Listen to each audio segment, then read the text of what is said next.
ಇಂದು ನಾವೆಲ್ಲರೂ ಧ್ಯಾನಿಸುವಂಥ ದೇವರ ವಾಕ್ಯ ಸಂದೇಶ, ಕರ್ತನು ನಮ್ಮ ಸಂಗಡ ಯಾವಾಗಲೂ ಇರುವಾತನು. ಆತ ನಮ್ಮನ್ನೆಂದೂ ಕೈ ಬಿಡೋದಿಲ್ಲ ಪ್ರಿಯರೇ. ಎಂದೆಂದು ಸದಾಕಾಲ ದೇವರು ನಮ್ಮೆಲ್ಲರ ಸಂಗಡ ಇರುವಾತನು. ಆತನ ವಾಗ್ದಾನದಲ್ಲಿ ನೋಡ್ತೇವೆ. ಯೋಹಾನ ಪತ್ರಿಕೆ 14:18 ವಾಕ್ಯ ದೇವರು ಹೇಳ್ತಾರೆ, ನಾನು ನಿಮ್ಮನ್ನು ಅನಾಥರಾಗಿ ಬಿಡೋದಿಲ್ಲ, ನಾನು ನಿಮ್ಮ ಬಳಿಗೆ ಬರುತ್ತೇನೆ. ಒಂದು ವೇಳೆ ನೀವು ಅನಾಥರು ಅಂತ ನೀವು ಯೋಚನೆ ಮಾಡ್ತಾ ಇರ್ಬೋದು. ದೇವರೇ, ನನ್ನ ಬಳಿ ಯಾರೂ ಇಲ್ಲವೇ, ನನಗೆ ಸಹಾಯಕರಿಲ್ವೇ, ನನ್ನ ಜೊತೆ ಇರುವವರು ಯಾರಿದ್ದಾರೆ, ನನ್ನ ಕಷ್ಟಗಳನ್ನು ಯಾರ ಬಳಿ ಹೇಳಲಿ, ನನ್ನ ಎಲ್ಲ ದುಃಖವನ್ನು, ಭಾರವನ್ನು, ನನ್ನ ಚಿಂತೆಯನ್ನು ಯಾರಿಗೆ ಹೇಳಲಿ ಸ್ವಾಮಿ ಅಂತ ನೀವು ಚಿಂತಿಸ್ತಾ ಇರ್ಬೋದು. ಆದರೆ ಈ ದಿನ ಕರ್ತನು ಹೇಳ್ತಾ ಇದ್ದಾರೆ, ಪ್ರಿಯರೇ, ನಾನು ನಿಮ್ಮನ್ನು ಅನಾಥರಾಗಿ ಬಿಡುವುದಿಲ್ಲ, ನಾನು ನಿಮ್ಮ ಬಳಿಗೇ ಬರುತ್ತೇನೆ. ಇವತ್ತು ದೇವರ ಆ ಕೃಪೆ, ಕರುಣೆ, ಆತನ ಆ ಒಂದು ಅಮೂಲ್ಯವಾದಂಥ ಆ ಸಂತೈಸುವಿಕೆ ನಿಮ್ಮ ಬಳಿಗೆ ಬರೋದನ್ನು ನೀವು ಗ್ರಹಿಸ್ತೀರ ಪ್ರಿಯರೇ. ನೀವು ಅನಾಥರಲ್ಲ, ದೇವರು ನಿಮ್ಮ ಸಂಗಡಲೇ ಇರುವಾತನು, ನಮ್ಮೊಂದಿಗೆ ಇರುವಾತನು ಪ್ರಿಯರೇ. ಆತ ಜೀವವುಳ್ಳ ದೇವರು. ಆತನೇ ವಾಗ್ದಾನ ಮಾಡಿದ್ದಾರೆ, ನಾನು ನಿಮ್ಮನ್ನು ಅನಾಥರಾಗಿ ಬಿಡೋದಿಲ್ಲ, ನಾನು ನಿಮ್ಮ ಬಳಿಗೆ ಬರ್ತೇನೆ, ನಾನು ನಿಮ್ಮ ಜೊತೆಲೇ ಇರುವಾತನು, ನಾನು ನಿಮ್ಮ ಸಂಗಡ ವಾಸಿಸೋ ದೇವರು. ಆತ ನಮ್ಮ ಜೊತೆಯಲ್ಲಿ ವಾಸಿಸುತ್ತಾ ತಿರುಗಾಡೋ ದೇವರು ಪ್ರಿಯರೇ. ಆತ ನಮ್ಮನ್ನೆಂದೂ ಕೈ ಬಿಡೋದಿಲ್ಲ. ಚಿಂತೆಯಲ್ಲಿದ್ದೀರೋ ಆ ಚಿಂತೆ ಆತನ ಮೇಲೆ ಹಾಕಿರಿ. ಆತ ನಿಮಗೋಸ್ಕರ ಚಿಂತಿಸುವಾತನು. ನಮಗಾಗೆ ಕ್ರಿಸ್ತನು ನಮಗೋಸ್ಕರವೇ ಈ ಭೂಲೋಕದಲ್ಲಿ ಮನುಷ್ಯ ಸಾದೃಶ್ಯನಾಗಿ ಇಳಿದು ಬಂದಿದ್ದು. ದೇವರು ನಮಗಾಗೇ ಬಂದಿದ್ದು ಅಂದಾಗ ಆತನ ಮೇಲೆ ನಿಮ್ಮ ಚಿಂತೆಯನ್ನು ಹಾಕಿ ಸಮಾಧಾನವಾಗಿರ್ರಿ. ಕರ್ತನು ಆ ಚಿಂತಾಭಾರ ಹೊತ್ತು, ನಮ್ಮ ಎಲ್ಲ ಚಿಂತಾಭಾರ ಹೊತ್ತು ಆತ ಬಿಡುಗಡೆ ಕೊಡ್ತಾರೆ. ಯಾವ ವಿಚಾರದಲ್ಲಿ ನೀವು ಚಿಂತಿಸ್ತಾ ಇದ್ದೀರಿ, ನಾನು ಅನಾಥನು, ನನಗೆ ಸಹಾಯ ಮಾಡೋರು ಯಾರೂ ಇಲ್ಲ ಎಂಬುದಾಗಿನೋ, ದೇವರು ನಮಗಿದ್ದಾರೆ. ಯೇಸು ಸ್ವಾಮಿ ನಮ್ಮ ಜೊತೆಯಲ್ಲೇ ಇರುವಾತನು. ಆತನು ಈಗ ಹೇಗೆ ಇದ್ದಾರೆ? ಆತ್ಮಸ್ವರೂಪಿಯಾಗಿ ನಾವು ಎಲ್ಲೇ ಹೋದರೂ ನಮ್ಮ ಜೊತೆಯಲ್ಲೇ ಸಂಚರಿಸ್ತಾರೆ, ನಮ್ಮ ಕೂಡನೇ ಇರ್ತಾರೆ. ಯೆಶಾಯ 41:10 ವಾಕ್ಯದಲ್ಲಿ ದೇವರು ಹೇಳ್ತಾರೆ, ನೀನಂತೂ ಹೆದರಬೇಡ, ನಾನೇ ನಿನ್ನೊಂದಿಗಿದ್ದೇನೆ, ನಾನು ನಿನ್ನೊಂದಿಗಿದ್ದೇನೆ, ದಿಗ್ಭ್ರಮೆಗೊಳ್ಳದಿರು, ನಾನು ನಿನ್ನ ದೇವರು, ನಾನು ನಿನ್ನನ್ನು ಬಲಪಡಿಸುತ್ತೇನೆ, ಹೌದು ನಾನು ನಿನಗೆ ಸಹಾಯ ಕೊಡ್ತೇನೆ. ನನ್ನ ಸ್ನೇಹಿತರೆ, ಇವತ್ತು ದೇವರ ಅದ್ಭುತವಾದ ಹಸ್ತ ನಿಮ್ಮನ್ನು ಸ್ಪರ್ಶಿಸೋದನ್ನು ನೀವು ಗ್ರಹಿಸ್ತೀರಾ? ನಾನು ನಿನಗೆ ಸಹಾಯ ಮಾಡ್ತೇನೆ ಅಂತ ಕರ್ತನು ಹೇಳ್ತಾರೆ. ನಾನು ನಿನ್ನ ಸಂಗಡ ಇದ್ದೇನೆ, ಆತ ಇದ್ದಾರೆ. ಈ ಬಿಲೀವ್, ನಂಬಿ ಫಸ್ಟು. ನಾವು ಮೊದಲನೇದಾಗಿ ಪಿಶಾಚಿ ನಮ್ಮನ್ನು ನಂಬಿಕೆಯನ್ನು ಕದಿಸ್ತಾನೆ. ನಂಬಿಕೆ ಇರಬಾರ್ದು ಇವರಲ್ಲಿ. ನಂಬಿಕೆ, ದೇವರ ಮೇಲೆ ಇಟ್ಟ ನಂಬಿಕೆನ ಹೇಗಾದರೂ ಮಾಡಿ ನಾನು ತೆಗೆಯೋಣ. ಹಾಗೆ ನಿಮ್ಮ ಸ್ನೇಹಿತರ ಮೂಲಕನೋ, ಇಲ್ಲ ನಿಮ್ಮ ನೆಂಟರಿಸ್ಟ್ರ ಮೂಲಕನೋ, ನಿಮ್ಮ ಕುಟುಂಬದವರ ಮೂಲಕನೇ, ಎಲ್ಲಿ ನಿನ್ನ ದೇವರು, ಎಲ್ಲಿ ನಿನಗೆ ಸಹಾಯ ಮಾಡಿದ್ದು, ಎಲ್ಲಿ ನಿನ್ನ ದೇವರು ನಿನ್ನ ಜೀವಿತನೆಲ್ಲ ಈ ರೀತಿ ಮಾಡಿಟ್ಟಿದ್ದಾರೆ, ನಿನ್ನ ಜೀವಿತದಲ್ಲಿ ಯಾವ ಆಶೀರ್ವಾದ ಬಂದಿಲ್ಲ, ಏನೂ ಶುಭವಾಗಿಲ್ಲ. ಹೀಗೆ ಅನೇಕ ರೀತಿಯ ಆ ಮಾತುಗಳಿಂದ, ಚುಚ್ಚುವಿಕೆಯಿಂದ ನಿಮ್ಮ ಮನಸ್ಸನ್ನು ನೋಯಿಸಿ ನಿಮ್ಮ ನಂಬಿಕೆಯನ್ನು ಅವನು ಕಳೀತಾ ಇದ್ದಾನೆ.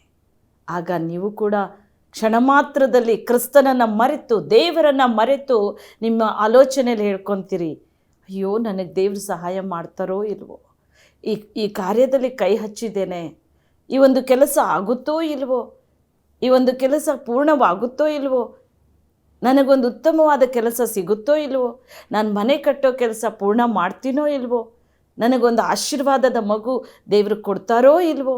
ಹೀಗೆಲ್ಲ ಅನೇಕವಾದಂಥ ಆ ಅಪನಂಬಿಕೆಯನ್ನು ನಿಮ್ಮೊಳಗೆ ನೀವು ಅಪನಂಬಿಕೆಯನ್ನು ತಗೊತೀರಿ.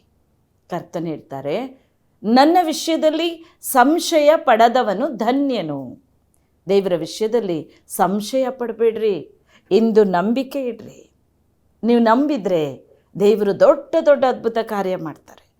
ಕರ್ತನಿಗೆ ಬೇಕಾಗಿರೋದು ಪ್ರಿಯರೇ ನಂಬಿಕಸ್ಥ ಮಕ್ಕಳು, ನಂಬಿಕಸ್ಥರು. ನಾವು ನಂಬಿಕೆಯಿಂದ ಇದ್ದೇರೋ, ಕರ್ತನು ಅಪರಿಮಿತವಾದ ಆಶೀರ್ವಾದವನ್ನು, ಅದ್ಭುತವನ್ನು ನಮ್ಮ ಜೀವಿತದಲ್ಲಿ ಮಾಡ್ತಾರೆ. ಅದಕ್ಕೆ ಕರ್ತನು ಹೇಳಿದ್ದು, ನೀವು ನಂಬಿದರೆ ನನ್ನ ಮಹಿಮೆನ ನೋಡ್ತೀರಿ ಎಂಬುದಾಗಿ ಯೋಹಾನ 11ನೇ ಅಧ್ಯಾಯದಲ್ಲಿ 40ನೇ ವಾಕ್ಯದಲ್ಲಿ ಹೇಳ್ತಾರೆ. ನೀನು ನಂಬಿದರೆ ಮಾತ್ರ ನನ್ನ ಮಹಿಮೆ ನೋಡ್ತೀಯ. ಇವತ್ತು ನಿಮ್ಮ ನಂಬಿಕೆ ಬಲವಾಗಿರಲಿ, ದೃಢವಾಗಿರಲಿ. ನಾನು ಅನಾಥನಲ್ಲ, ನಾನು ಅನಾಥಳಲ್ಲ. ಅಯ್ಯೋ, ನನಗೆ ವಯಸ್ಸಾದಂಥ ವೃದ್ಧಂಥ ಈ ಒಂದು ತುಂಬ ಮುಪ್ಪಿನಲ್ಲಿದ್ದೇನೆ, ನನ್ನನ್ನು ಯಾರಪ್ಪ ನನ್ನನ್ನು ಎಲ್ಲ ರೀತಿಯ ಸಹಾಯ ಕೊಟ್ಟು ನಡೆಸ್ತಾರೆ? ದೇವರು ಹೇಳ್ತಾರೆ, ನಿನ್ನ ಮುಪ್ಪಿನಲ್ಲಿ ನಾನೇ ನಿನಗೆ ಆಧಾರ. ನೆರೆ ಬಂದಾಗ ನಾನಿನ್ನು ಹೊತ್ತು ಸಾಗೋ ದೇವರು, ನಾನು ನಿನ್ನ ಜೊತೆಯಲ್ಲೇ ಇರ್ತೇನೆ. ಕರ್ತನನ್ನು ಕೂಗಿಕೊಳ್ಳ್ರಿ, ಆತನ ವಿಷಯದಲ್ಲಿ ಸಂಶಯ ಪಡಬೇಡ್ರಿ. ಕರ್ತನು ಇದ್ದಾರೆ, ಆತ ಇರುವಾತನು ನಮ್ಮ ಜೊತೆಯಲ್ಲಿ.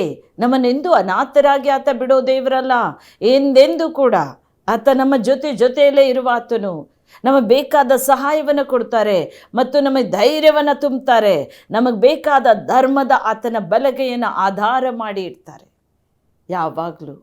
ಅದಕ್ಕೆ ಯೆಶಾಯ 41:10ನೇ ವಾಕ್ಯದ ದೇವರು, ನೀನು ಹೆದರಬೇಡ, ಭಯ ಪಡಬೇಡ. ಯಾರಾದರೂ ನಿನ್ನ ಅಪನಂಬಿಕೆಯನ್ನು ಹುಟ್ಟಿಸುವಂಥ ಮನುಷ್ಯರು ನಿನ್ನ ಜೊತೆ ಕ್ರಿಸ್ತನ ಬಗ್ಗೆ, ದೇವರ ಬಗ್ಗೆ ಅನೇಕ ಅಪನಂಬಿಕೆಯನ್ನು ಹೇಳ್ತಾ ಇದ್ದಾಗ ಹೆದರಬೇಡ, ಧೈರ್ಯವಾಗಿರು, ನಾನು ನಿನಗೆ ಸಹಾಯ ಕೊಡ್ತೇನೆ. ನೀನಂತೂ ಹೆದರಬೇಡ, ನಾನು ನಿನ್ನೊಂದಿಗೆ ಇದ್ದೇನೆ, ನಿನ್ನ ಜೊತೆಯಲ್ಲಿದ್ದೇನೆ, ನಾನು ನಿನ್ನನ್ನು ಬಲಪಡಿಸ್ತೇನೆ. ಹೌದು ಪ್ರಿಯರೇ, ದೇವರು ನಿನ್ನನ್ನು ಈ ದಿನ ಬಲವನ್ನು ಅನುಗ್ರಹಿಸ್ತಾ ಇದ್ದಾರೆ. ಆ ಒಂದು ಪರಿಶುದ್ಧವಾದ ತಂದೆಯ ಆತ್ಮನ ಬಲ ನಮ್ಮ ಮೇಲೆ ಇಳಿಯುವಾಗ ಬೇಕಾದ ಎಲ್ಲ ರೀತಿಯಂಥ ಸಹಾಯ ಹೇರಳವಾಗಿ ನಮಗೆ ಅನುಗ್ರಹಿಸ್ತಾರೆ. ಅದಕ್ಕೆ ಕರ್ತನು ಅಪೊಸ್ತಲರ ಕೃತ್ಯದಲ್ಲಿ 1ನೇ ಅಧ್ಯಾಯದಲ್ಲಿ 8ನೇ ವಾಕ್ಯ ಹೇಳ್ತಾರೆ, ನನ್ನ ಆತ್ಮ ನಿನ್ನ ಮೇಲೆ ಬರುವಾಗ ನೀವು ಬಲವನ್ನು ಹೊಂದಿಕೊಳ್ತೀರಿ, ನನ್ನ ಆತ್ಮವನ್ನು ನಿಮಗೆ ಕಳಿಸ್ಕೊಡ್ತೇನೆ. ಹೌದು ನನ್ನ ಸ್ನೇಹಿತರೆ, ಹೆದರಬೇಡ್ರಿ. ಈ ರೀತಿಯಾಗಿ ಅಪನಂಬಿಕೆಯನ್ನು ಹುಟ್ಟಿಸೋ ಮನುಷ್ಯರ ಆಲೋಚನೆ, ಆ ಒಂದು ಅನ್ಯರ ಆಲೋಚನೆ, ನೆಂಟರಿಷ್ಟರ ಆಲೋಚನೆ, ಅನೇಕ ಸ್ನೇಹಿತರ ಆಲೋಚನೆ ಕೇಳಿ ನಿಮ್ಮ ನಂಬಿಕೆನ ಕಳ್ಕೊಬೇಡ್ರಿ. ನಂಬಿಕಸ್ಥರಾಗ್ರಿ. ಕರ್ತನು ಹೇಳ್ತಾ ಇದ್ದಾರೋ, ನಂಬಿಕೆಯಿಂದ ಇರ್ರಿ. ಈ ದಿನವೇ ಈಗಲೇ ಕರ್ತನು ನಿಮ್ಮ ಜೀವಿತದಲ್ಲಿ ಅದ್ಭುತವನ್ನು ಮಾಡ್ತಾ ಇದ್ದಾರೆ. ನೀವು ಏನನ್ನು ಪ್ರಾರ್ಥಿಸ್ತಾ ಇದ್ದೀರೋ, ಎಷ್ಟು ವರ್ಷಗಳಿಂದೋ, ಎಷ್ಟು ದಿನದಿಂದಲೋ, ತಂದೆ ನನಗೊಂದು ಪುತ್ರ ಸಂತಾನ ಕೊಡು ಸ್ವಾಮಿ ಅಂತ ನೀವು ಕೇಳ್ತಾ ಇರ್ಬೋದು. ಅನೇಕ ಬಾರಿ ಕಣ್ಣೀರಿಟ್ಟಿರ್ಬೋದು. ಪರಿಶುದ್ಧಾತ್ಮ ದೇವರು ಈ ದಿನ ನಿಮ್ಮನ್ನು ಆಶೀರ್ವದಿಸ್ತಾ ಇದ್ದಾರೆ. ಕರ್ತನು ಎಲ್ಲವನ್ನುಂಟು ಮಾಡಿದಾತನು, ಸಕಲ ಸೃಷ್ಟಿಕರ್ತ. ಆತನ ಸೃಷ್ಟಿ ಆತನಿಲ್ಲದೆ ಯಾವುದೂ ಆಗಲಿಲ್ಲ ಎಂಬುದಾಗಿ ಕರ್ತನ ವಾಕ್ಯ ಹೇಳ್ತಾರೆ. ಯೋಹಾನ ಪತ್ರಿಕೆ 1:3 ವಾಕ್ಯ ನಾವು ನೋಡ್ತೇವೆ, ನಾನಿಲ್ಲದೆ ಯಾವುದು ಉಂಟಾಗಲಿಲ್ಲ, ಆತನಿಲ್ಲದೆ ಯಾವುದೊಂದು ಉಂಟಾಗಲಿಲ್ಲ ಎಂಬುದಾಗಿ ಕರ್ತನ ಹೇಳ್ತಾರೆ. ಆತನಿಂದಲೇ ಸಮಸ್ತವೂ ಉಂಟಾಯಿತು, ಎಲ್ಲವೂ ಕೂಡ ಆತನಿಂದಲೇ ಸೃಷ್ಟಿಯಾಗಿದೆ. ಹಾಗಾದರೆ ನನ್ನ ದೇವರು ಸೃಷ್ಟಿಕರ್ತ. ಎಲ್ಲ ವೈದ್ಯರಿಂದ ನೀವು ಕೈ ಬಿಡಲ್ಪಟ್ಟಿರ್ಬೋದು. ವೈದ್ಯರು ಯಾವುದು ಸಾಧ್ಯವೇ ಇಲ್ಲ ಎಂಬುದಾಗಿ ನಿಮ್ಮನ್ನು ಕೈ ಬಿಟ್ಟು ಹೋಗಿರ್ಬೋದು. ಆದರೆ ಈ ದಿನ ಯೇಸು ಸ್ವಾಮಿ ನಿಮ್ಮೊಂದಿಗೆ ಮಾತಾಡ್ತಾ ಇದ್ದಾರೆ ಈ ವಾಕ್ಯದಿಂದ. ನಾನು ನಿನ್ನನ್ನು ಆಶೀರ್ವದಿಸ್ತೇನೆ, ನಾನೇ ನಿನ್ನನ್ನು ಆಶೀರ್ವದಿಸ್ತೇನೆ. ನಾನು ನಿನ್ನನ್ನು ಸಮೀಪವಿದ್ದು ನನ್ನ ಆತ್ಮದಿಂದ ತುಂಬಿ ನಿಮ್ಮ ಬಲಪಡಿಸ್ತೇನೆ. ಹಾಗೆ ನಿಮ್ಮ ನಂಬಿಕೆಯಲ್ಲಿ ದೃಢವಾಗಿ ನಿಲ್ಲಿಸ್ತೇನೆ. ನಮ್ಮ ನಂಬಿಕೆಯನ್ನು ಹುಟ್ಟಿಸೋರು, ಪೂರೈಸೋರು ಕ್ರಿಸ್ತನೇ, ಆತನೇ. ನನ್ನ ವಿಷಯದಲ್ಲಿ ಸಂಶಯ ಪಡೆದವನು ಧನ್ಯನು ಎಂಬುದಾಗಿ ದೇವರು ಹೇಳ್ತಾರೆ. ದೇವರ ಆಮೇಲಿಟ್ಟಂಥ ನಂಬಿಕೆಯಲ್ಲಿ ಸಂಶಯನೇ ಪಡಬೇಡ್ರಿ. ನನ್ನ ದೇವರು ಪುತ್ರ ಸಂತಾನ ಕೊಡುವ ಆತನೇ ಹೇಳ್ತಾರೆ. ಕೀರ್ತನೆ 127:3ನೇ ವಾಕ್ಯದಲ್ಲಿ, ಆ ಪುತ್ರ ಸಂತಾನವು ಯೆಹೋವನಿಂದ ಬಂದ ಸ್ವಾಸ್ಥ್ಯ, ಗರ್ಭಫಲ ಆತನ ಬಹುಮಾನ. ಪ್ರಿಯರೇ, ಆ ಬಹುಮಾನ ಕರ್ತನು ನಿಮ್ಮ ಆ ಒಂದೊಂದು ಕಾರ್ಯದಲ್ಲೂ ಕೂಡ, ಆ ಒಂದು ತಾಯಂದಿರು ಆ ಕಣ್ಣೀರಿಟ್ಟು ಮೊರೆ ಇಡ್ತಾ ಇರುವಂಥ ತಾಯಂದಿರ ಗರ್ಭದಲ್ಲಿ ಈ ದಿನವೇ ಕರ್ತನ ಅನುಗ್ರಹಿಸುವಾತ. ನೀವು ನಂಬಿಕೆ ಇಟ್ಟಿದ್ದ ಕ್ಷಣ ಮಾತ್ರದಲ್ಲಿ ಅದ್ಭುತ ನಡೆಯುತ್ತೆ ಪ್ರಿಯರೇ. ನೀವು ನಂಬಿಕೆ ಇಟ್ಟಿದ್ದ ಒಂದೇ ಕ್ಷಣ ಮಾತ್ರದಲ್ಲಿ ಮಾರ್ಪಡ್ತೀರಾ. ನಂಬಿಕೆ ಇಟ್ಟರೆ ಕ್ರಿಸ್ತನು ನಮಗಿದ್ದಾರೆ, ದೇವರು ನಮಗಿದ್ದಾರೆ. ನಾನು ಯಾರಿಗೆ ಎದುರೇನು? ನನ್ನ ದೇವರು ನನ್ನ ಸಂಗಡ ಇದ್ದಾರೆ. ಹೌದು ನನ್ನ ಸ್ನೇಹಿತರೆ, ನಾವು ಅನಾಥರಲ್ಲ. ದೇವರು ನಮ್ಮ ಬಳಿ ಇದ್ದಾರೆ, ಬೇಕಾದೆಲ್ಲ ಸಹಾಯ ಕೊಡ್ತಾರೆ. ಧೈರ್ಯವಾಗಿರ್ರಿ. ಆತನ ವಾಗ್ದಾನದಂತೆ ನಾನು ನಿನ್ನನ್ನು ಅನಾಥಳಾಗಿ ಬಿಡುವುದಿಲ್ಲ, ನಾನು ನಿನ್ನ ಬಳಿಗೆ ಬರ್ತೇನೆ. ನಮ್ಮ ಜೊತೆಯಲ್ಲೇ ಇದ್ದಾರೆ, ನಮ್ಮ ಕೂಡನೇ ಆತನೇ ನಮ್ಮ ಜೊತೆ ಇದ್ದು ವಾಸಿಸುತ್ತಾ ತಿರುಗಾಡುವ ದೇವರು. ಆತ ಎಂದೂ ನಮ್ಮನ್ನು ಕೈ ಬಿಡೋದಿಲ್ಲ. ಆತ ಬಹಳ ಪ್ರೀತಿ ಮಾಡೋ ದೇವರು, ನಮ್ಮನ್ನು ಬಹಳವಾಗಿ. ನಾವು ಚಿಟ್ಕುಪ್ಪ ಪ್ರಾಂತ್ಯಕ್ಕೆ ನಾನು ನನ್ನ ತಾಯಿ ಪ್ರಾರ್ಥನೆಗೆ ಹೋಗಿದ್ದು. ಅಲ್ಲಿ 3 ದಿನಗಳು ಪ್ರಾರ್ಥನೆ ಕೂಟಗಳನ್ನು ಏರ್ಪಡಿಸಿದರು. ನಾವು ಉಪವಾಸವಿದ್ದೆ ಆ 3 ದಿನಗಳು ಪ್ರಾರ್ಥನೆಯನ್ನು ನಡೆಸ್ತಾ ಬಂದು, ಆ ಪ್ರಾರ್ಥನೆ ಮಾಡುವಾಗ ನಾವು ಕೇಳಿಕೊಂಡು, ದೇವರೇ, ಒಂದು ಅದ್ಭುತ, ಮಹಿಮೆಯಾದ ಅದ್ಭುತಗಳು ಈ ಸ್ಥಳದಲ್ಲಿ ನಡಿಬೇಕಪ್ಪ. ಜನರು ಆಶ್ಚರ್ಯಪಡಬೇಕು, ಎಲ್ಲರೂ ಕೂಡ ಆಶೀರ್ವಾದ ಹೊಂದಬೇಕು. ಯಾರ್ಯಾರು ಕಣ್ಣೀರಲ್ಲಿದ್ದಾರೋ, ದುಃಖದಲ್ಲಿದ್ದಾರೋ ಎಲ್ಲರೂ ಸಂತೈಸಲ್ಪಡಬೇಕು. ತಂದೆ, ಆ ಒಂದು ಅದ್ಭುತ ನೀನು ಮಾಡಲೇಬೇಕು. ಮನುಷ್ಯಳಾದ ನಾನು, ನನ್ನ ತಾಯಿ ಮನುಷ್ಯರು ಪ್ರಭು, ನಮ್ಮ ಕೈಲಿ ಏನೂ ಆಗಲ್ಲ. ಆದರೆ ನೀನು ನಮ್ಮ ಜೊತೆ ಬಂದಿದ್ದೀರಾ, ನೀವು ನಮ್ಮ ಕೂಡ ಇದ್ದೀರಾ. ಯಾರ್ಯಾರು ಸ್ವಾಮಿ ನನ್ನ ಜೊತೆ ಸೇರಿ ಪ್ರಾರ್ಥಿಸ್ತಾರೋ ಅವರೆಲ್ಲರಿಗೂ ಅದ್ಭುತ ಮಾಡಪ್ಪ ಅಂತ ನಾನು ನನ್ನ ತಾಯಿ ಭಾರದಿಂದ ಪ್ರೇಯರ್ ಮಾಡಿಕೊಂಡು ಆ ಸ್ಥಳಕ್ಕೆ ಹೋಗಿ ನಾವಲ್ಲಿ 3 ದಿನಗಳು ಕೂಡ ಉಪವಾಸವಿದ್ದು ಆ ಪ್ರಾಂತ್ಯದ ಜನರಿಗಾಗಿ ಪ್ರಾರ್ಥನೆ ಮಾಡಿದ್ವು. ಆ ಪ್ರಾರ್ಥಿಸುವಾಗ ಮೊದಲನೇ ದಿನ ನಮಗೆ ಒಂದು ಸ್ಥಳವನ್ನು ಅವರು ಏರ್ಪಡಿಸಿಕೊಟ್ರು. ಆ ಕೊಟ್ಟಂಥ ಜಾಗ ಯಾವುದು ಗೊತ್ತಾ ಪ್ರಿಯರೇ? ಭಾಳಷ್ಟು ದೆವ್ವ ಪಿಚಾಚಿಗಳು ತುಂಬಿರೋ ಒಂದು ಮನೆ. ಆ ಮನೆಯಲ್ಲಿ ಅವರು ವಾಸ ಮಾಡುವುದಕ್ಕೆ ಭಯಪಟ್ಟು ಓಡೋಗುವಂಥ ಆ ಸ್ಥಳ. ಅಂಥ ಸ್ಥಳವನ್ನು ನಮಗೆ ತೋರಿಸಿ ಎಲ್ಲವೂ ಕೂಡ ಕ್ಲೀನ್ ಮಾಡಿ, ಮನೆ ಬಹಳಷ್ಟು ಚೆನ್ನಾಗೇ ಇದೆ, ಆದರೆ ಅಲ್ಲಿ ವಾಸ ಮಾಡೋಕ್ಕೆ ಎಲ್ಲರೂ ಭಯಪಡ್ತಾ ಇದ್ದಾರೆ. ಅಲ್ಲಿ ಅವರು ಇರುವುದೇ ಇಲ್ಲ. ಹಾಗೆ ಆ ಮನೆ ಆ ಕುಟುಂಬದವರು ಅಲ್ಲಿ ಖಾಲಿ ಮಾಡ್ಕೊಂಡು ಹೋಗ್ತಾ ಇದ್ದಾರೆ. ಅದಕ್ಕೆ ಬೀಗ ಹಾಕಿತ್ತು.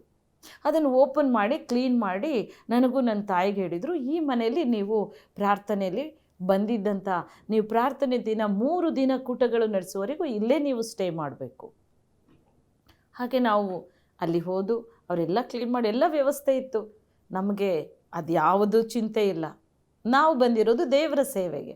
ನಾವು ಆ ಒಂದು ಮನೆಯಲ್ಲಿ ಬಹಳ ಸಂತೋಷದಿಂದ ಕರ್ತನನ್ನು ಆರಾಧಿಸ್ತು, ಪ್ರಾರ್ಥಿಸಿತು. ಮುಂಜಾನೆಯಲ್ಲೇ ನಾವು ಎಲ್ಲ ಯವನಸ್ಥ ಮಕ್ಕಳನ್ನು ಸೇರಿಸ್ಕೊಂಡು ಅವರಿಗಾಗಿ ನಾವು ಪ್ರಾರ್ಥನೆ ಮಾಡ್ತಾ ಹೋದೆ. ಪ್ರಾರ್ಥಿಸ್ತಾ ಅವರಿಗೋಸ್ಕರ, ಅವ್ರಿಗೆ ಅಭಿಷೇಕಕ್ಕಾಗಿ ನಾನು ಮೊರೆ ಇಟ್ಟೆ. ಕರ್ತನು ಆ ಎಲ್ಲ ಯವನಸ್ಥ ಮಕ್ಕಳ ಮೇಲೆ ಅಭಿಷೇಕ ತುಂಬಿದರು. ಅವರೆಲ್ಲರನ್ನು ಒಂದು ಗುಂಪಾಗಿ ನಮ್ಮ ಜೊತೆಗೆ ಇಟ್ಕೊಂಡು ಆ ಒಂದು ಪ್ರಾರ್ಥನೆ ಕೂಟವನ್ನು ನಾವು ನಡೆಸುವುದಕ್ಕೆ ಪ್ರಾರಂಭಿಸಿದ್ದು. ಸಂಜೆ ಪ್ರಾರ್ಥನೆ ಕೂಟ ಪ್ರಾರಂಭ ಆಗೋದು, ಮತ್ತು ಮುಂಜಾನೆ ಆ ಅಭಿಷೇಕದ ಪ್ರಾರ್ಥನೆ, ಹೀಗೆ ನಾವು ಮಾಡ್ತಾ ಬಂದು 3 ದಿನವು ಆ ಕುಟುಂಬದಲ್ಲಿ, ಆ ಮನೆ ನಮಗೆ ಕೊಟ್ಟಂಥ ಮನೆಯಲ್ಲಿ ವಾಸ ಮಾಡುವಂಥ ಆ ಒಬ್ಬ ಟೀಚರ್ ಅವರು ತುಂಬ ಕಷ್ಟದಿಂದ ಅನೇಕ ವರ್ಷಗಳಿಂದ ದುಃಖ ಭಾರದಿಂದ ಅವರು ಕುಟುಂಬ ಪ್ರಾರ್ಥನೆ ಮಾಡ್ತಾ ಇದ್ರಂತೆ. ಅವರು ಏನಕ್ಕಾಗಿ ಪ್ರಾರ್ಥಿಸ್ತಿದ್ದಾರೆ ಅಂದರೆ, ಅವರಿಗೊಂದು ಪುತ್ರ ಸಂತಾನ ಇಲ್ಲ, ಮಕ್ಕಳಿಲ್ಲ. ತುಂಬ ವರ್ಷದಿಂದ ಪ್ರಾರ್ಥನೆ ಮಾಡ್ತಾನೇ ಇದ್ದಾರೆ. ಎಲ್ಲರೂ ಹೇಳ್ತಾರೆ, ಈ ಮನೇಲಿ ದೆವ್ವ ಇದೆ, ಅವರು ಗರ್ಭದಲ್ಲಿ ಮಗು ನಿಲ್ಲಲ್ಲ, ಹಾಗಾಗುತ್ತೆ ಹೀಗಾಗುತ್ತೆ, ಅನೇಕ ರೀತಿಯ ಭಯ. ಅವರು ಕ್ರೈಸ್ತರೇ, ಆದರೆ ಅಲ್ಲಿ ಭಯ ಹುಟ್ಟಿಸುವಂಥ ಜನರು ಅವರಿಗೆ ಹೆಚ್ಚಾಗಿದ್ದಾರೆ. ನಾವು ಅದೇ ಜಾಗದಲ್ಲಿ ತಂಗಿದ್ದೇವೆ, ಉಳಿದಿದ್ದೇವೆ, ಅದೇ ಜಾಗದಲ್ಲಿ ನಾವು ಪ್ರಾರ್ಥನೆ ಪ್ರಾರಂಭ ಮಾಡಿದ್ವು. ಆ ದಿನ ಆ ಸಹೋದರಿನ ನಮ್ಮ ಜೊತೆ ಕೂರಿಸ್ಕೊಂಡು ಪ್ರಾರ್ಥನೆ ಮಾಡಿದ್ವು. ಅವರ ಯಜಮಾನರನ್ನು ನಾವು ಕೂರಿಸ್ಕೊಂಡು ಪ್ರಾರ್ಥನೆ ಪ್ರಾರಂಭ ಮಾಡಿದ್ವು. ಪ್ರಾರ್ಥನೆ ನಡೀತಾ ಇದೆ. ಅವ್ರ ಯಜಮಾನ್ ಇರ್ತಾವೆ, ಇಲ್ಲ ಆ ಒಂದು ಟ್ಯಾಬ್ಲೆಟ್ಸ್ ಅವ್ರಿಗೆ ತಂದು ಕೊಡಲಿಲ್ಲ ಅಂದರೆ ಈ ಸಲಿನೂ ಕೂಡ ಆ ವೈದ್ಯರು ಹೇಳಿದ್ದಾರೆ, ನಾನು ಅದನ್ನು ತರಲೇಬೇಕು ಅಂತ ಓಡ್ತಾ ಇದ್ದಾರೆ. ನಾ ಹೇಳಿದೆ, ವೈದ್ಯರಿಗೆ ಘನವೈದ್ಯ ಯೇಸು ಸ್ವಾಮಿ, ನಮ್ಮ ದೇವರು. ಆತ ಖಂಡಿತ ನಿಮ್ಮ ಜೀವಿತದಲ್ಲಿ ಅದ್ಭುತ ಮಾಡ್ತಾರೆ. ನೀವು ನಂಬಿ. ಇವತ್ತು ಅವರಿಗೆ ಯಾವ ಟ್ಯಾಬ್ಲೆಟ್ಸ್ ಕೊಡಬೇಡಿ, ನಮ್ಮ ಜೊತೆ ಕೂತ್ಕೊಂಡು ಪ್ರೇಯರ್ ಮಾಡಿ, ಕರ್ತ ನಿಮಗೆ ಅದ್ಭುತ ಮಾಡ್ತಾರೆ ಅಂತ ಆ ಸಹೋದರನಿಗೆ ಹೇಳಿ ಇಬ್ಬರೂ ಕುಟುಂಬವಾಗಿ ಕೂತ್ಕೊಂಡ್ರು. ನಮ್ಮ ಸಂಗಡ ನಾವು ಪ್ರಾರ್ಥನೆ ಮಾಡಿದು. ನಮ್ಮ ಜೊತೆಗೆ ಅವರು ಉಪವಾಸವಾಗಿ ಕೂಡ ಪ್ರಾರ್ಥನೆ ಪ್ರಾರಂಭಿಸಿದರು. ಆ ಪ್ರಾರ್ಥನೆ ಆದಮೇಲೆ ಸುಮಾರು 8-10 ವರ್ಷಗಳಿಂದ ಮಕ್ಕಳಿಲ್ಲದ ಆ ತಾಯಿಗೆ ಆ ಪ್ರಾರ್ಥನೆ ಕೂಟ ನಾವು ಮುಗಿಸಿ ನಾವು ನಮ್ಮ ಪಟ್ಟಣಕ್ಕೆ ಬಂದು ನಾವು ಸೇರಿದು ಪ್ರಿಯರೇ. ನಂತರ 1 ತಿಂಗಳಾದಮೇಲೆ ಒಂದು ಫೋನ್ ಬಂತು. ತುಂಬ ಅದ್ಭುತವಾದ ಆಶೀರ್ವಾದ.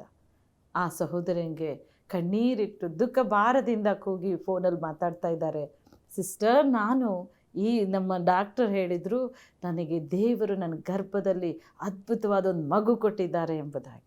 ಆ ಸಾಕ್ಷಿ ಹೇಳಿ ಕಣ್ಣೀರಿಟ್ಟರು. ನನ್ನ ದೇವರು ನಿಮ್ಮ ಜೊತೆ ಬಂದು ನಮ್ಮ ಕೂಡ ಇದ್ದು ನಮ್ಮನ್ನು ಆಶೀರ್ವಾದ ಮಾಡಿ ನಾವೆಷ್ಟು ವರ್ಷಗಳಿಂದ ಬೇಡ್ತಾ ಇದ್ದ ಫಲವನ್ನು ಈ ದಿನ ಕೊಟ್ಟಿದ್ದಾರೆ. ದೇವರಿಗೆ ಮಹಿಮೆ ಉಂಟಾಗಲಿ. ನಮ್ಮ ಮನೆಯನ್ನು ಎಲ್ಲರೂ ಹೇಳ್ತಿದ್ದು ಭೂತದ ಮನೆ ಅಂತ. ಇವತ್ತು ಆ ಮನೆಯಲ್ಲಿ ನೀವು ಯಾವಾಗ ಪ್ರಾರ್ಥನೆ ಮಾಡಿ ಹೋದರೋ ಆ ದಿನದಿಂದಲೂ ಕೂಡ 20 ಜನ, 30 ಜನ, 40 ಜನ ಹೀಗೆ ಬಂದು ನಮ್ಮ ಜೊತೆ ಸೇರಿ ಒಂದು ಶುಕ್ರವಾರ ದಿನ ಉಪವಾಸದ ಪ್ರಾರ್ಥನೆಗಳು, ಕೂಟಗಳು ನಡೀತಾ ಇದೆ. ನಾವು ಅವರಿಗೆಲ್ಲ ನಮ್ಮ ಕೈಲಾಗೋ ಅನ್ನಪಾನಗಳನ್ನು ಹಂಚ್ತಾ ಇದ್ದೇವೆ. ತುಂಬ ಖುಷಿಯಾಗಿದ್ದೇವೆ. ಇವತ್ತು ದೇವರು ನನಗೆ ಮಗುವನ್ನು ಕೊಟ್ಟಿದ್ದಾರೆ. ನೆಕ್ಸ್ಟ್ ನಮಗೆ ಇನ್ನೊಂದು ಸ್ವಲ್ಪ ದಿನ ಮತ್ತೆ ಫೋನ್ ಬಂತು, ನಮಗೆ ಒಂದು ಫೋಟೋ ಬಂತು ನಾವು ವಾಟ್ಸಪ್ಪಲ್ಲಿ.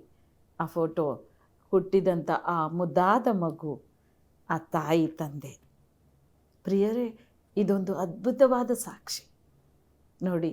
ಜನರು ಅವರನ್ನು ಹೆದರಿಸ್ತಿದ್ರು, ಅನೇಕರು ಅವರಿಗೆ ಒಂದು ಭಯವನ್ನು ಹುಟ್ಟಿಸುವಂಥ ಕಾರ್ಯ ಮಾಡ್ತು. ಅದರ ನಿಮಿತ್ತ ಆ ಭಯದಿಂದ ಆಶೀರ್ವಾದ ಕಳ್ಕೊತಾ ಇದ್ರು. ದೇವರು ಹೇಳ್ತಾರೆ, ನೀನಂತೂ ಹೆದರಬೇಡ, ನಾನೇ ನಿನ್ನೊಂದಿಗಿದ್ದೇನೆ. ದಿಗ್ಭ್ರಮೆಗೊಳ್ಳದಿರು, ನಾನು ನಿನ್ನ ದೇವರು, ನಾನು ನಿನ್ನನ್ನು ಆಶೀರ್ವದಿಸ್ತೇನೆ. ಇವತ್ತು ಆ ಆಶೀರ್ವಾದ ಒಂದೊಂದು ತಾಯಂದಿರಿಗೂ ಕರ್ತನು ಕೊಡ್ತಾ ಇದ್ದಾರೆ. ಗರ್ಭದಲ್ಲಿ ಮಕ್ಕಳಿಲ್ಲದೆ ಅನೇಕ ವೈದ್ಯರಿಂದ ಕೈ ಬಿಡಲ್ಪಟ್ಟಿದ್ದೀರೋ, ಏಸಪ್ಪ ಇವತ್ತು ಈ ವಾಗ್ದಾನದಿಂದ ಮಾತಾಡ್ತಾ ಇದ್ದಾರೆ. ಪುತ್ರ ಸಂತಾನ ಯೆಹೋವನಿಂದ ಬಂದ ಸ್ವಾಸ್ಥ್ಯ, ಗರ್ಭಫಲ ಆತನ ಬಹುಮಾನ. ಪ್ರಿಯರೇ, ಅದು ದೇವರ ರೂಪ ಕೊಡುವಂಥವ್ರು, ದೇವರು ಸೃಷ್ಟಿಕರ್ತ, ಆತನೇ ನಮ್ಮನ್ನುಂಟು ಮಾಡಿದ ಆತನು. ಇವತ್ತು ನಿಮ್ಮ ಗರ್ಭವನ್ನು ಕರ್ತನ ಆಶೀರ್ವದಿಸ್ತಾ ಇದ್ದಾರೆ. ನಿರ್ಭೀತರಾಗಿ ಪ್ರಾರ್ಥನೆ ಮಾಡಿ. ಎಷ್ಟು ಪ್ರಾರ್ಥಿಸ್ತಿರೋ, ಎಷ್ಟು ಭಯಭಕ್ತಿಯಿಂದ ಆ ಕರ್ತನನ್ನು ಆರಾಧಿಸ್ತಿರೋ, ಎಷ್ಟು ಸತ್ಯವೇದ ಓದಿ ಕರ್ತನ ವಾಕ್ಯವನ್ನು, ಈ ಜೀವವುಳ್ಳ ವಾಕ್ಯವನ್ನು ಧ್ಯಾನಿಸ್ತಾ ಇರ್ತಿರೋ, ಅಷ್ಟೂ ಆಶೀರ್ವಾದ ನಿಮ್ಮ ಮೇಲೆ ಬರೋದನ್ನು ನೀವು ಕಾಣ್ತೀರ. ಒಂದು ಅಪರಿಮಿತವಾದ ಆಶೀರ್ವಾದ ನಿಮ್ಮ ಮೇಲೆ ಬರುತ್ತೆ. ಪ್ರಿಯರೇ, ಕರ್ತನೇ ಹೇಳ್ತಾರೆ, ಹೆದರಬೇಡ, ನಾನಿದ್ದೇನೆ. ನಾವು ಅನಾಥರಲ್ಲ, ನಾವು ಕೈ ಬಿಡಲ್ಪಟ್ಟವರಲ್ಲ, ನಾವು ಸಹಾಯ ಇಲ್ಲದೆ ಪರಿತಪಿಸುವಂಥ ಜನಾಂಗ ಅಲ್ಲ. ನಮ್ಮ ದೇವರು ನಮಗಿದ್ದಾರೆ, ಆತ ಇದ್ದಾನೆ. ಯು ಬಿಲೀವ್, ನಂಬು. ನೀವು ನಂಬಿದರೆ ದೇವರ ಮಹಿಮೆನ ನೋಡ್ತೀರಾ. ಇವತ್ತೇ ನಾನು ಅನಾಥಳಲ್ಲ ದೇವರೇ, ನನ್ನನ್ನು ನೀನು ಆಶೀರ್ವಾದ ಮಾಡ್ತಿ.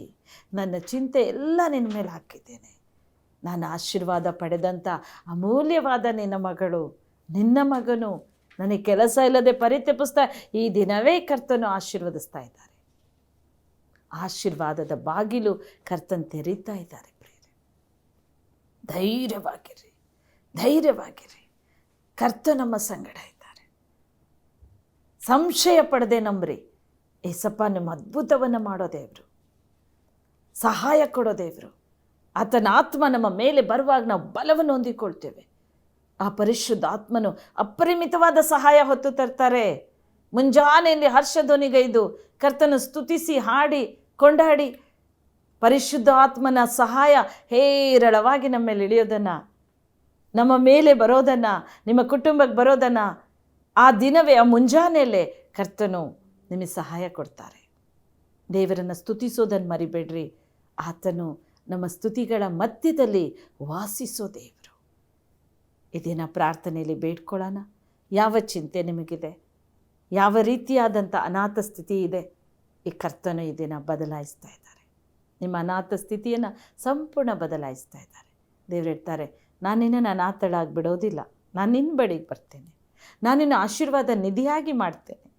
ಹೌದು ನನ್ನ ಸ್ನೇಹಿತರೆ, ಪ್ರಾರ್ಥನೆಯಲ್ಲಿ ಬೇಡ್ಕೊಳ್ಳೋಣ. ಯಾವ ಬೇಡಿಕೆಗಳು ನೀವು ಇಟ್ಟಿದ್ದೀರೋ ಕರ್ತನ ಪಾದದಲ್ಲಿಟ್ಬಿಡಿ. ನಂಬಿಕೆ ಇಡಿ, ಸಂಶಯ ಪಡಬೇಡಿ.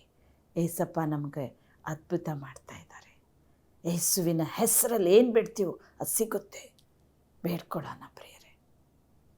ಪ್ರೀತಿಯುಳ್ಳ ತಂದೆ, ಸ್ವಾಮಿ, ನನ್ನೊಂದಿಗೆ ಸೇರಿ ಪ್ರಾರ್ಥಿಸ್ತಾ ಇರೋ ಪ್ರತಿ ಒಂದೊಂದು ಸಹೋದರ ಸಹೋದರಿಗಾಗಿ, ತಂದೆ ತಾಯಿಗಳಿಗಾಗಿ, ಯವನಸ್ಥ ಮಕ್ಕಳಿಗಾಗಿ, ಅಪ್ಪ ಮುಪ್ಪಿನಲ್ಲಿದ್ದಂಥ ತಂದೆ ತಾಯಿಗಾಗಿಯೂ ಕರ್ತನೆ ನಾನು ಮೊರೆ ಇಡ್ತಾ ಇದ್ದೇನೆ ಪ್ರಭು. ಅಪ್ಪ ಅವರು ಅನಾಥ ಸ್ಥಿತಿಯಲ್ಲಿದ್ದಾರೆ ಸ್ವಾಮಿ. ನಾನು ಅನಾಥನು, ನನಗೆ ಯಾರು ಇಲ್ವೇ ಎಂಬುದಾಗಿ ಪರಿತಪಿಸ್ತಾ ಇದ್ದಾರಪ್ಪ. ನನ್ನ ಸಹಾಯ ಎಲ್ಲಿದೆ ಎಂಬುದಾಗಿ ಹುಡುಕ್ತಿದ್ದಾರೆ ಸ್ವಾಮಿ. ನಾನೊಂದು ಮಗುವನ್ನು ಪಡೆಯದೆ ಎಷ್ಟೆಲ್ಲ ಪ್ರಯತ್ನ ಪಟ್ಟೆ, ನನ್ನಿಂದ ಏನೂ ಆಗ್ತಾ ಇಲ್ವೇ ಎಂಬುದಾಗಿ ಆ ಒಂದು ಮಗುಗಾಗಿಯೋ ತನ್ನ ಸಂತಾನಕ್ಕಾಗಿಯೋ ಅವರು ಮೊರೆ ಇಡ್ತಾ ಇದ್ದಾರಪ್ಪ. ತಂದೆ, ಅವರ ಗೋಳಾಟ ನಿನಗೆ ಮುಟ್ಟಿದೆ ಸ್ವಾಮಿ, ಅವರ ಕಣ್ಣೀರನ್ನು ನೀನು ನೋಡಿದ್ದೀರಾ ಏಸಯ್ಯ. ಅಪ್ಪ, ಮುಪ್ಪಿನಿರೋ ತಂದೆ ತಾಯಿಗಳು, ನಮಗೆ ಆಸರೆ ಇಲ್ವೇ, ನಮ್ಮನ್ನು ಪರಾಂಬರಿಸೋರು ಯಾರು, ನಮಗೆ ಸಹಾಯ ಕೊಡೋರು ಯಾರು, ಪ್ರತಿದಿನವೂ ನಮ್ಮ ಬಗ್ಗೆ ವಿಚಾರಿಸೋರು ಚಿಂತಿಸೋರು ಯಾರಿದ್ದಾರೆ ಎಂಬುದಾಗಿ ಕೂಗ್ತಿದ್ದಾರೆ ಸ್ವಾಮಿ. ಅಪ್ಪ, ನೀನು ವಾಗ್ದಾನ ಮಾಡಿದಂತೆ ತಂದೆಯೇ, ನಾನು ನಿಮ್ಮನ್ನು ಅನಾಥರಾಗಿ ಬಿಡೋದಿಲ್ಲ, ನಾನು ನಿಮ್ಮ ಬಳಿಗೆ ಬರುತ್ತೇನೆ ಎಂದ ದೇವನು. ಎಸೆಯ, ಈಗಲೇ ಅವರನ್ನು ಮುಟ್ಟು ಕರ್ತನೆ, ಸ್ಪರ್ಶಿಸು ಅಯ್ಯ, ಈಗಲೇ ಮುಟ್ಟು ಪರಿಶುದ್ಧನೇ. ಅಪ್ಪ, ನೀನು ಸ್ವಾಮಿ ಅವರನ್ನು ಬಲಪಡಿಸು, ಧೈರ್ಯದಾಯಕ ನಿನ್ನ ಆತ್ಮದಿಂದ ತುಂಬಿಸು, ನಿನ್ನ ಬಲದಿಂದ ತುಂಬಿಸು. ಅಪ್ಪ, ಒಂದೊಂದು ಕರ್ತನೆ ಅಪ್ಪ ಮಕ್ಕಳನ್ನು ಹೆರದೆ ಅಪ್ಪ ಅನೇಕ ಕಷ್ಟಪಡ್ತಾ ಇರುವಂಥ ತಾಯಂದಿರಿಗಾಗಿ ನಾನು ಪ್ರಾರ್ಥಿಸ್ತಾ ಇದ್ದೇನೆ. ಅವರ ಗರ್ಭದ ಮೇಲೆ ನಿನ್ನ ಹಸ್ತ ಇಳಿಯಲಿ ರಾಜ. ಕರ್ತ, ನೀನು ಕಲ್ವಾರ ರಕ್ತ ಈಗಲೇ ಸಿಂಪಡಿಸ್ತೇನೆ. ಯಾವ ಶಾಪ ಪಾಪ ಇದ್ದರೂ ಅದು ಯೇಸುವಿನ ರಕ್ತದಲ್ಲಿ ಸಂಪೂರ್ಣ ಶುದ್ಧಿಯಾಗಲಿ ಪ್ರಭು. ಈಗಲೇ ಅವರ ಗರ್ಭದಲ್ಲಿ ಒಂದು ಶಿಶು ಉಂಟಾಗಲಿ ಯೇಸುವಿನ ನಾಮದಲ್ಲಿ. ಪುತ್ರ ಸಂತಾನ ಯೆಹೋವನಿಂದ ಬಂದ ಸ್ವಾಸ್ಥ್ಯ, ಗರ್ಭಫಲ ಆತನ ಬಹುಮಾನ ದೇವನೇ, ನಿನ್ನ ಬಹುಮಾನ ಕರ್ತನ ಈಗಲೇ ಅನುಗ್ರಹಿಸು ತಂದೆ. You bless Lord Jesus name. ಯೇಸುವಿನ ನಾಮದಲ್ಲಿ ಈಗ ನೀನು ಅದ್ಭುತ ಮಾಡ್ತಾ ಇದ್ದೀರಾ. ಸ್ತೋತ್ರಮಯ್ಯ, ನಿನ್ನ ನಾಮಲ್ಲಿ ಮಹಿಮೆ ಆಗಲಿ ಸ್ವಾಮಿ. ಅವರಲ್ಲಿರೋ ಎಲ್ಲ ಸಂಶಯಗಳನ್ನು ತೆಗೆದು ಹಾಕು ಸ್ವಾಮಿ. ನಿನ್ನ ವಿಷಯದಲ್ಲಿ ನಂಬಿಕಸ್ಥರಾಗಿರಲಿ, ಎಂದೇ ಆಶೀರ್ವಾದ ಉಂಟಾಗಲಿ. ಕರ್ತನೆ, ಯಾರ ಕೆಲಸಕ್ಕಾಗಿ ಮೊರೆ ಇಡ್ತಾ ಇದ್ದಾರೆ ಪ್ರಭು, ಅವರು ಯಾವ ಕೆಲಸಕ್ಕಾಗಿ ಮೊರೆ ಇಡ್ತಿದ್ದಾರೋ ತಂದೆ, ಅದಕ್ಕಿಂತ ಹೆಚ್ಚಾದ ಅದ್ಭುತವಾದಂಥ ಬಾಗಿಲು ತೆರೆಯಲಿ. ಎಲ್ಲ ಬಾಗಿಲುಗಳು ತೆರೆಯಲ್ಪಡಲಿ ಯೇಸುವಿನ ನಾಮದಲ್ಲಿ. ತಂದೆಯೇ, ಅವರು ಆಲೋಚಿಸಕ್ಕಿಂತ ಉತ್ತಮವಾದ ಕೆಲಸ ನೀವು ಕೊಡ್ತಾ ಇದ್ದೀರಾ, ಅದಕ್ಕಾಗಿ ವಂದನೆ ಸ್ವಾಮಿ. ಕರ್ತನೆ, ಮುಪ್ಪಿನ ತಂದೆ ತಾಯಿ ನನಗೆ ಯಾರಿದ್ದಾರೆ ಅಂತ ಕೇಳ್ತಾ ಇರೋ ತಾಯಂದಿರು ತಂದೆಯದಿರು ಸ್ವಾಮಿ, ಓ ನಮಗೆ ಸಹಾಯ ಯಾರಿದ್ದಾರೆ ಎಂಬುದಾಗಿ ಹಂಬಲಿಸ್ತಾ ಇದ್ದಾರಪ್ಪ. ಅವರ ಕರ ಚಾಚಿ ಮುಟ್ಟು ಏಸಯ್ಯ, ಅವರನ್ನು ಮುಟ್ಟು ಏಸಪ್ಪ. ನೀನು ಜೊತೆಯ ಹಾಗೆ ಸಂಚರಿಸು ಸ್ವಾಮಿ. ಬಲಪಡಿಸು ಅಯ್ಯ, ಬಲಪಡಿಸು ಪರಿಶುದ್ಧಾತ್ಮನೇ. ನಾನು ನಿಮ್ಮನ್ನು ಅನಾಥರಾಗಿ ಬಿಡೋದಿಲ್ಲ, ನಾನು ನಿಮ್ಮ ಬಳಿಗೆ ಬರುತ್ತೇನೆ ಎಂದ ದೇವರು. ಅವರ ಸಂಗಡ ನೀನು ಇರುವಾತನೆಂದು ತೋರ್ಪಡಿಸು ದೇವರೇ. ಈಗಲೇ ನಿನ್ನ ಅದ್ಭುತ ಶಕ್ತಿ, ನಿನ್ನ ಆತ್ಮನ ಶಕ್ತಿ ಅವರ ಮೇಲೆ ಇಳಿಯಲಿ. ಎಲ್ಲ ಅಂಗಾಂಗಗಳ ಮೇಲೆ ನಿನ್ನ ಶಕ್ತಿ ಆವರಿಸಲಿ. ವ್ಯಾಧಿಗ್ರಸ್ತರಾಗಿ ಬಿದ್ದುಕೊಂಡಿದ್ದಾರೋ ನಿನ್ನ ಅಪರಿಮಿತವಾದ ಶಕ್ತಿ ಇಳಿಯಲಿ ರಾಜ. ನಿನ್ನ ಗುಣಪಡಿಸುವ ಶಕ್ತಿ ಅವರ ಮೇಲೆ ಇಳಿಯಲಿ. ಎಲ್ಲ ಅಂಗಾಂಗಗಳು ಕಾರ್ಯಶೀಲವಾಗಲಿ ಯೇಸುವಿನ ನಾಮದಲ್ಲಿ. ತಂದೆ, ಕಾಲುಗಳಿಗೆ ಶಕ್ತಿಯನ್ನು ತುಂಬಿಸು, ಬಲವನ್ನು ತುಂಬಿಸು. ಅವರು ಎದ್ದು ನಡೆದಾಡಲಿ ಯೇಸುವಿನ ನಾಮದಲ್ಲಿ. ಪಾರ್ಶ್ವ ರೋಗಿಗಳು ಗುಣವಾಗಲಿ ಯೇಸುವಿನ ನಾಮದಲ್ಲಿ. ಅವರ ಕಣ್ಣೀರನ್ನು ಒರೆಸು ತಂದೆ. ಅಪ್ಪ, ಈಗಲೇ ಅವರ ಕರಚಾಚಿ ಮುಟ್ಟಿ ಎಬ್ಬಿಸು ತಂದೆಯೇ, ಎಬ್ಬಿಸು ಪರಿಶುದ್ಧಾತ್ಮನೇ. ನಡು ನೆತ್ತಿಯಿಂದ ಅಂಗಾಲಿನವರೆಗೂ ನಿನ್ನ ಶಕ್ತಿ ಹಿಡಿಯಲಿ ರಾಜ. ಕರ್ತನೆ, ಅನೇಕ ವ್ಯಾಧಿಗ್ರಸ್ತರು ರಾಜನೇ, ಅಪ್ಪ ಈ ವ್ಯಾಧಿ ಯಾವ ವೈದ್ಯರು ಗುಣಪಡಿಸಲು ಸಾಧ್ಯ ಇಲ್ಲ ಅಂತ ಇರುವಂಥ ವ್ಯಾಧಿಗಳು ಸ್ವಾಮಿ, ರಣ ಕಾಯಿಲೆಗಳು ಯೇಸುವಿನ ನಾಮದಲ್ಲಿ ಬಿಟ್ಟೋಗ್ಲಿ ಎಂದು ಆಜ್ಞೆ ಕೊಡ್ತೇನೆ. ಎಲ್ಲ ಕೆಟ್ಟಗಳು ಕರಗಲಿ ಯೇಸುವಿನ ನಾಮದಲ್ಲಿ. ಕರ್ತನೆ, ಕುಂಟರು ನಡೆಯಲಿ ಯೇಸುವಿನ ನಾಮದಲ್ಲಿ, ಕುರುಡರು ನೋಡಲಿ ಯೇಸುವಿನ ನಾಮದಲ್ಲಿ. ನಿನ್ನ ಅದ್ಭುತ ಶಕ್ತಿ ಪ್ರಸರಿಸಲಿ ಸ್ವಾಮಿ, ಪ್ರಸರಿಸಲಿ ದೇವನೇ. ಕುಟುಂಬಗಳಲ್ಲಿ ಜಗಳ, ಅನೇಕ ಕುಟುಂಬಗಳು ಮುರಿಯಲ್ಪಟ್ಟಿದ್ದಾವೆ ತಂದೆ. ಅಂತ ಮುರಿದಂಥ ಸಂಬಂಧ, ಮುರಿದಂಥ ಕುಟುಂಬಗಳು ಒಂದಾಗಲಿ ಯೇಸುವಿನ ನಾಮದಲ್ಲಿ. ಮುರಿದಂಥ ಹೃದಯಗಳು, ಮನಸ್ಸುಗಳು ಒಂದಾಗಲಿ ಯೇಸುವಿನ ನಾಮದಲ್ಲಿ. You bless lord. ಆಶೀರ್ವದಿಸು ಅಯ್ಯ. ಏನೇನು ಬೇಡುತ್ತಿದ್ದಾರೋ ತಂದೆ, ಅದೆಲ್ಲವನ್ನ ದಯಪಾಲಿಸು, ಎಲ್ಲವನ್ನ ಹೊದುವಾಗಿ ಕೊಡು ಸ್ವಾಮಿ. ಯವನಸ್ಥ ಮಕ್ಕಳ ನಿನ್ನ ಮಾರ್ಗದಲ್ಲಿ ನಡೆಸಪ್ಪ. ಅಪ್ಪ, ಅವರು ಬೆಳಕಿರುವಾಗಲೇ ಕುರುಡರಂತೆ ತಡವಾರಿಸ್ತಾ ಇದ್ದಾರೆ ಸ್ವಾಮಿ. ತಂದೆ, ಅಂತ ಮಕ್ಕಳನ್ನು ದುಶ್ಚಟಗಳಿಂದ, ದುಷ್ಟಭ್ಯಾಸಗಳಿಂದ ಬಿಡುಗಡೆ ಕೊಡು ಏಸಯ್ಯ. ಈಗಲೇ ಕರ್ತನವರನ್ನು ಮುಟ್ಟು ತಂದೆ, ಶುದ್ಧಿ ಮಾಡು ಪವಿತ್ರಾತ್ಮನೆ. ಅವರನ್ನು ಬಲಗೊಳಿಸು, ಆಶೀರ್ವದಿಸು ತಂದೆಯೇ. ಈ ವೇದವಾಕ್ಯ ಕೇಳಿದ ಪ್ರತಿಯೊಬ್ಬೊಬ್ಬರ ಮೇಲೂ ನಿನ್ನ ಆಶೀರ್ವಾದ ಇಳಿಯಲಿ ತಂದೆ. ಅವರಿಗೆ ಸಮಾಧಾನ ಕೊಡು, ಆಶೀರ್ವದಿಸಿದ ಕೊಂದನೆ ಯೇಸು ಸ್ವಾಮಿಯ ದಿವ್ಯ ನಾಮದಲ್ಲಿ ನಾವು ಬೇಡಿಕೊಳ್ಳುತ್ತೇವೆ ತಂದೆ. ಆಮೀನ್.